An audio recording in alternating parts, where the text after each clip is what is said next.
Hello students. So today's video is a discussion of the third slot of CAT 24, the VARC section.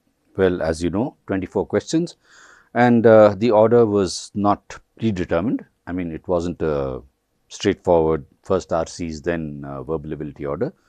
They were jumbled. So we will take them up in the order in which they appear. We have an RC passage here. Languages may become endangered and die out for many reasons. Sadly, the physical annihilation of communities of native speakers of a language is all too often the cause of language extinction. In North America, European colonists brought death and destruction to many Native American communities. This was followed by US federal policies restricting the use of indigenous language, including the removal of native children from their communities to federal boarding schools, where native languages and cultural practices were prohibited. As many as 75% of the languages spoken in the territories that became the US have gone extinct, with slightly better language survival rates in Central and South America.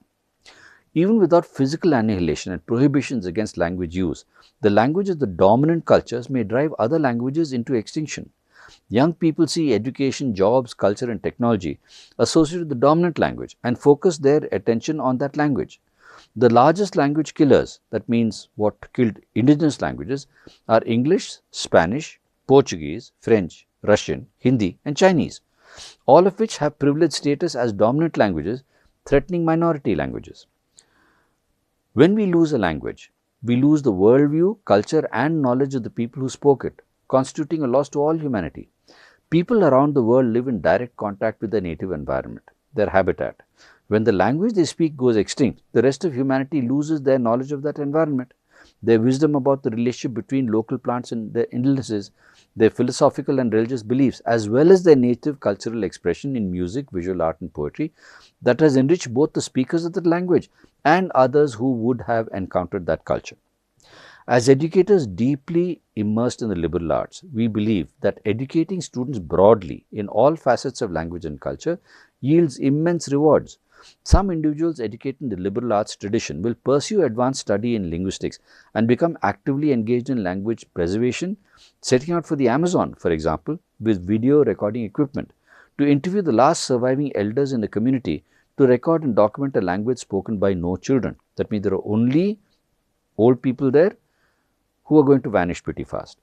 Certainly though, the vast majority of students will not pursue this kind of activity.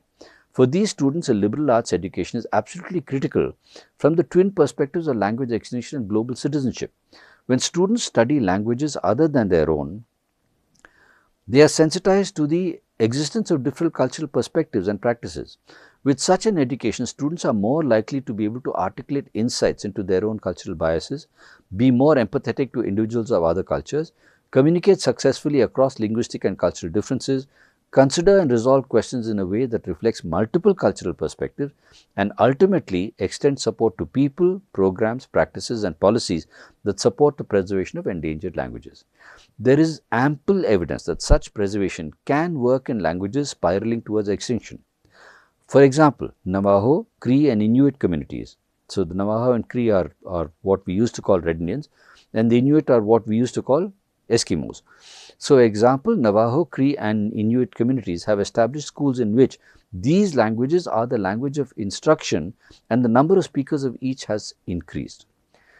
Okay, so basically the discussion here is about the fact that dominant languages have actually ensured that small languages and languages spoken by smaller or let's say marginal communities have actually been extinguished or have just vanished. But with them has also vanished all the cultural contribution to the human race that came from that particular segment.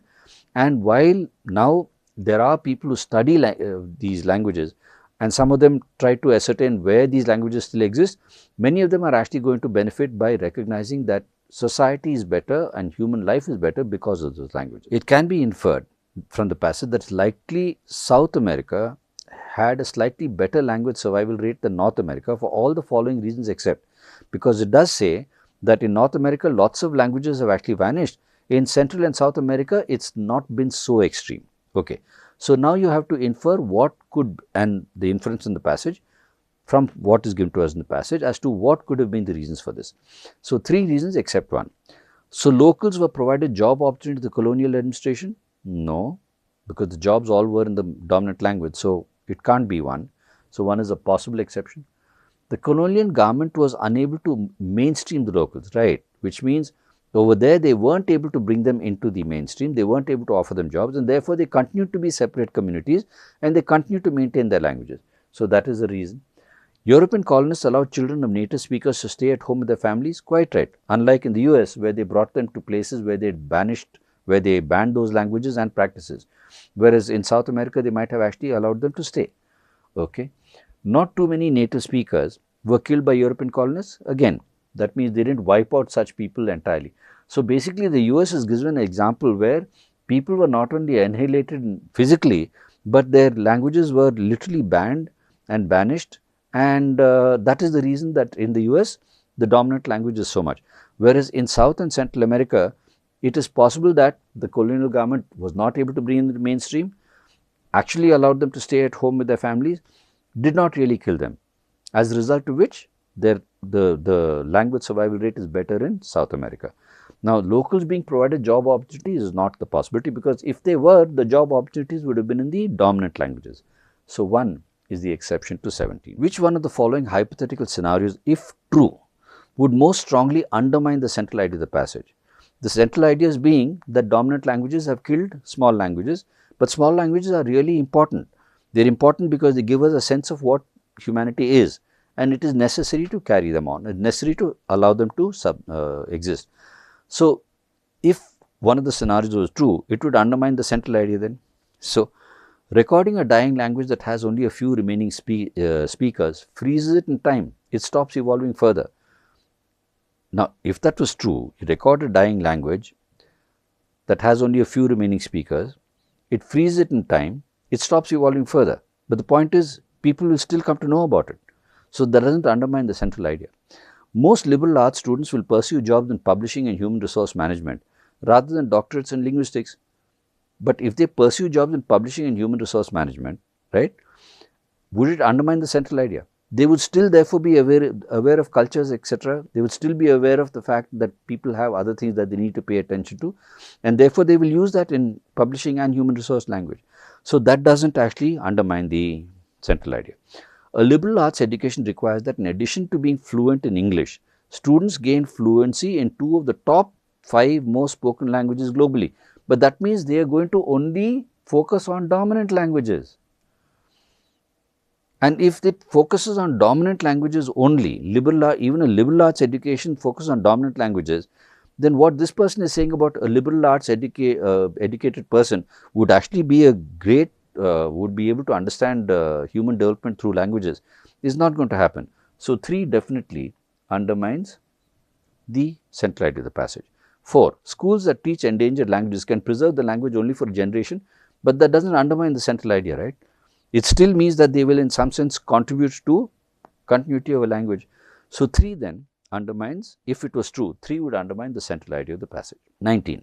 In the context of the passage, which of the following hypothetical scenarios, if true, is not an example of the kind of loss that occurs when a language becomes extinct? Which means 3 would be examples, 1 is not. So, the Andamanese language has a word to describe someone who has lost a stepsister. When the language dies, we will lose the concept of the word and the emotions that it evokes, right? True. And if that is true, then it is the kind of loss that we would actually experience. The Nicobarese language describes 20 different moods of the ocean. By the time the last speaker is educated in a central board school, they would have forgotten their language, and therefore we will not know what they mean by the 20 different moods of the ocean. Exactly. So, that is also a loss. The Lamkangs of Manipur have only 3 remaining native speakers of the language. When they die, we will lose one more group from the garment list of indigenous tribes.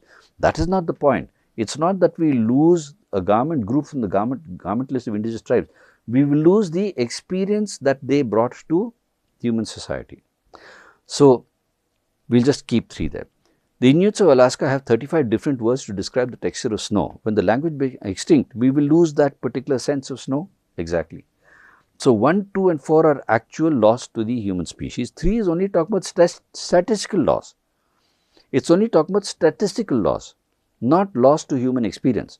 Therefore, 3 is the answer to 19. The author believes that a liberal arts education combined with participation in language preservation empowers students in all of the following ways except, that means there are 3 things you can expect them to carry on with, but not 1. Will they learn different languages? Yes. Will they overcome cultural barriers to communication? Yes. Will they establish schools to preserve languages? It doesn't tell us that. It doesn't say they'll go out and start schools. It says they'll go out and make connections that will enable everyone to understand humanity. Will they develop a better understanding of their own culture? Yes, because they might come from cultures that had indigenous languages. So 1, 2 and 4 are what you can expect these students to be able to get. 3, there is no discussion here saying that they will go out and start schools themselves. So the answer to 20 would be 3. Do remember, of course, that careful reading is always the key. You can't afford to come down to choices unless you have interpreted your paragraphs properly. So read, think about paragraphs, assess the ideas that they carry, work out flow, and then come down to answers. So that would be a much better way of, that would be a good way of doing it. And for preparation, of course, reading is your best preparation. Along with everything else that you do, please ensure that you read, expand your vocabulary, your ability with sentences and flow, and then you will find these things much easier to do. So thank you and all the best.